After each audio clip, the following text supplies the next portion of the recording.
Hello, this is Pam. I'm a Stampin' Up! Demonstrator, and today I have a little tutorial how-to video for you showing you how I use the new decorative masks from Stampin' Up! They come in a set of 2, and the ones that I'm using today are the Hearts and Stars decorative masks. And you can kind of see the patterns here of all the different hearts that are on this one. These are 8.5 inches square, so they're plenty big enough to do a scrapbook page, your cards, and any types of photo projects or framed art. That's the hearts pattern, and this is the stars. You can turn them any way you want. There's lots of different ones on there, so you can skip a few, or if you want to use a whole thing. But I'm just going to show you how I have been using them on my projects. This is a card that I shared on my blog a few days ago. It uses the star decorative mask, and I've used Lost Lagoon and Wild Wasabi on this card. And today I am just going to use the hearts pattern, and I use on that card there, I use these sponges, the daubers. I did use the bigger sponge on another project, which you could use these just as well. But these are good. These type sponges here are good to use if you're going to make it all one color, because they're, unless you cut it smaller, which I don't like them that small, but it gets into the other parts of the stencil unless you mask that off. You could use these, but I like the daubers, sponge daubers here. You can get a little bit better detail, I think, by using these. So that's what I'm going to use today, and I have some new ones here to show you how I get mine kind of prepped and ready to use. They don't have any ink on them yet. It takes a little while for the ink to get down into the sponge and stay in there. It doesn't really matter what if you prep them or not, but I do. So to do mine, since they're not sticky on either side, it's just all acetate plastic, so it'll move around if you don't hold it down on to your work surface. So I just take a little bit of washi tape, and I just hold my paper down. I just use like one piece just on the cardstock, and then on the mask, depending on what the pattern you want, if you want it really scattered, if you want to use a lot of the hearts, just center it wherever that you would like on your paper. And then I also use washi tape to hold this down as well, because otherwise it'll just move around all over on you, and then you'll have to line it back up to get it where it was. So anyways, that's what I do. I just tape it on 2 sides. That's good enough to keep it down. And today I'm going to use Blushing Bright and Strawberry Slush inks on the hearts, and I'm going to get my sponges a little bit ready to go. So I'll show you what I do to get them started a little bit. I just take the sponge dauber and swipe. I don't really dab into the ink pad because these are really wet, so I just kind of swirl it around, and you can see there's quite a bit of ink on there, and if you put that right down on there, it's going to be really wet. So I just kind of get it on a piece of scrap cardstock and work it into the sponge a little bit. That helps. Just prep it just a little bit for like the first time use. That's it. It'll take a little while for that to get down into the sponge, but that works best for me. So I'll do that on both of those. And those sponge daubers now come in a set of 5 instead of a set of 10. So I used to use them for the chalks.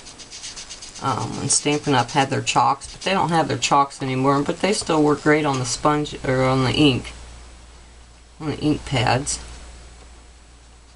So same thing, swirl it around a little bit, get that ink worked into the sponge a little bit. You can see there. So I'll start using the Blushing Bride here. Again, I just swipe, I don't dab it on there. And if you need more ink, we can always go back and get a little more. And the same thing, just kind of work in a circle around each shape. This is, you can see there, it colors that in really good. And you can always go back. If you want it darker, you can add a little bit more ink. Get all into the crannies. Now if you get too much ink, sometimes it does bleed out a little bit. I have done that. But that's alright. It kind of makes, gives it a little bit more of the handmade touch there. And then the smaller ones, I try to keep a little bit lighter or smaller circles so I don't get into the other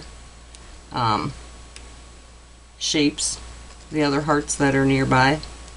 But since the next ink that I'm going to be using is a little darker, I think I can just go ahead and cover that up anyways if I happen to get one where I really didn't want Blushing Bride on there.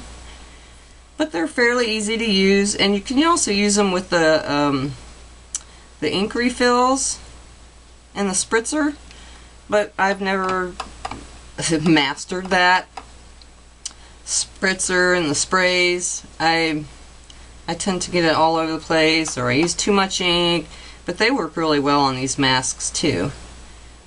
If you prefer to do them that way, that's perfectly fine too. You could even use these with like basic black cardstock and the chalk marker, the chalk pen. That would be cool effect too. You could just take the chalk pen on the dark cardstock and fill them in, and you would have like a chalk effect look on your dark cardstock with these decorative mask stencils. I call them stencils. I call them masks. That would work great too, which I haven't tried that yet. I like the chalk effect look. So I'll just do a few more here, and then I'll do the strawberry slush. You see I got a little bit onto that one, which it should be no big deal. I can cover that up. Now the only thing is when I do the dark ink next to the light ink, I might get some on there, which I just did there. But if you just try to keep a small circular motion going on, you should be alright. Like I said, you can always take another piece of washi tape and cover over one of the shapes. Like if you are a little heavy-handed or shaky-handed, you can just cover it up just like that and do your coloring that way too. That way you know you will not get any onto the other color. Which I think when I first used these, that's what I did, because I used a couple different colors, and I was like, well, it was kind of the ones that were really close together, and I just masked it off with the washi tape. That worked perfect. Now the ones that are wider apart, well, you probably wouldn't have any problem with those. So I'll just do a few more here, and like I said, you can keep, these are pretty dark. That one's a little bit lighter. You can add as much or as little ink on there as you want, depending on how dark or light you want your project to be. And then you can just take this mask right off, peel that off, and there you have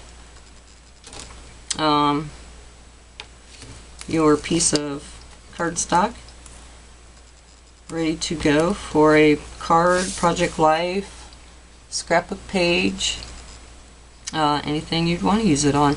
And to get the ink off of there, all you need to do is just take that and run it under the sink, under the water faucet. That'll take that ink right off. You don't even have to wash it. It'll come right off. So I'm really enjoying these decorative masks, and if you want to see more projects, please visit my blog. We are stampers.blogspot.com. I'll have a link down in the description bar down below the video. Thank you for watching. Bye.